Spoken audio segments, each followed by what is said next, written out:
Oi, pessoal, tudo bem com vocês? Espero que vocês estejam ótimos. Bem-vindos aí a mais uma aula. Muita saudade de vocês. Hoje nós vamos dar prosseguimento aí à nossa matéria. Nós estivemos falando sobre as conexões culturais e étnicas entre a América e a África. Hoje nós vamos falar sobre as conexões urbanas afro-americanos retornam à África, a partir aí da página 32. Peguem o livro didático de vocês. É uma leitura extensa, façam essa leitura, use aqueles marca-textos lindos em tons de pastel que vocês têm e grifem as partes que vocês acharem importantes. E também, gente, anota as dúvidas. Se vocês tiverem dúvidas, anota. Vamos sanar essas dúvidas posteriormente. Vamos também ter bastante atenção aí no momento de fazer as atividades. Então, vamos lá? Na página 32, vocês vão falar aí sobre as conexões urbanas afro-americanos retornam à África. Basicamente, nós sabemos que a questão da migração africana, ela foi praticamente imposta pelos colonizadores. Ou seja, os europeus escravizaram, pegaram à força os africanos e trouxeram grande parte deles para o território americano. Eles estavam aqui à força. Então, quando foi abolida aí a escravidão, muitos deles tiveram a oportunidade de retornar para o território africano. E assim fizeram. Tem duas situações distintas que formaram uma população peculiar, né? Que é aí a formação do país aí da Libéria. A palavra remete justamente aí à liberdade.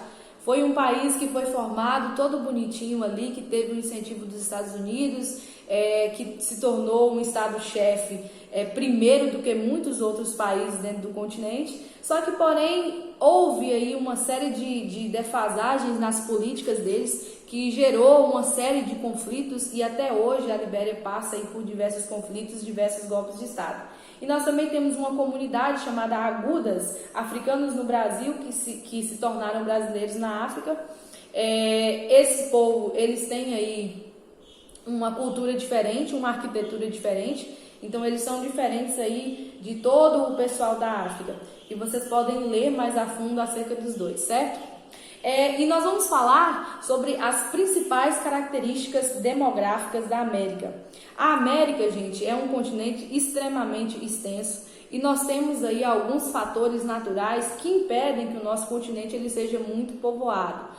Nós temos aí as áreas extremo norte e extremo sul, né, que são áreas frias, então nós temos uma baixa população nessas áreas. Também temos os fatores sociais que impedem que o nosso continente ele seja muito povoado.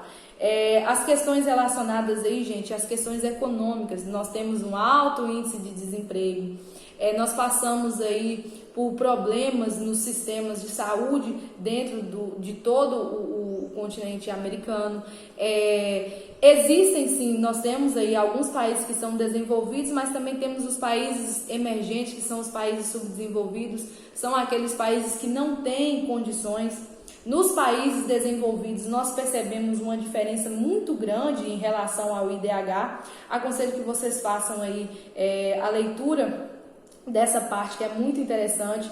Nós vamos falar aí sobre o índice de pobreza, sobre o aumento da criminalidade nos países emergentes, que é uma coisa absurda. Nós podemos tomar aí principalmente o Brasil, né, que nós sabemos que o índice de pobreza no Brasil ainda é muito alto, assim também como o índice de criminalidade. Nós podemos observar, com base nos mapas das outras páginas também, o estado de paz desses países.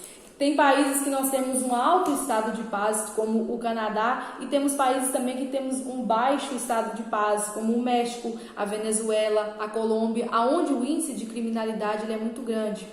Pessoal, quanto mais pobre um país quanto menos recursos ele tem, menor é a expectativa de vida nesse país. Por quê? Porque há pouco investimento, principalmente aí nas questões de saúde.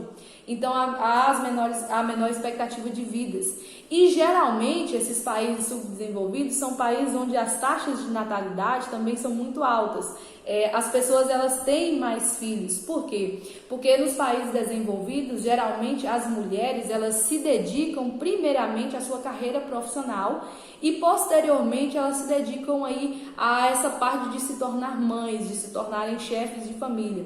Então, nos países desenvolvidos, vocês vão ver uma disparidade nas pirâmides etárias. Porque as pirâmides etárias, elas têm uma menor quantidade de pessoas de 0 até 20 anos e uma maior quantidade da população aí adulta e idosa. Porque quando essas mulheres elas decidem se tornar mães nos países desenvolvidos, após deslancharem aí suas carreiras, geralmente elas já estão aí numa idade mais avançada quando ocorre aí essa junção nos casamentos. Então os filhos eles vêm já tardiamente e elas não conseguem produzir muitos filhos. Ao contrário aí dos países subdesenvolvidos, né, que onde geralmente as mulheres elas se casam mais cedo, elas não têm essa dedicação à carreira. Então as famílias, o núcleo familiar ele acaba se gerando aí bem mais cedo do que nos países desenvolvidos, certo? Vocês vão observar todos esses aspectos demográficos aqui na página 34. Também temos aqui as pirâmides etárias. O equilíbrio que acontece nos países desenvolvidos, como vocês podem observar, nós temos aqui nos países desenvolvidos um índice menor de pessoas em idade relativamente pequena e um aumento aí em pessoas na idade de 80 a 70 anos, o que não acontece nos países que são subdesenvolvidos, que nós temos uma grande quantidade de pessoas mais jovens e uma menor quantidade de idosos, certo? Nos países desenvolvidos tem também o problema do aumento da população idosa, que vocês vão falar posteriormente depois sobre as questões aí previdenciárias, sobre os problemas que são gerados nos governos por causa do aumento dessas populações. Temos aí uma atividade, eu espero que vocês façam, prestem bastante atenção. E essa parte, gente, essas páginas, elas são mais páginas de leitura. Aconselho que vocês façam aí a leitura para que a gente possa estar discutindo na próxima aula, ok? Um beijo e muito obrigada por assistirem.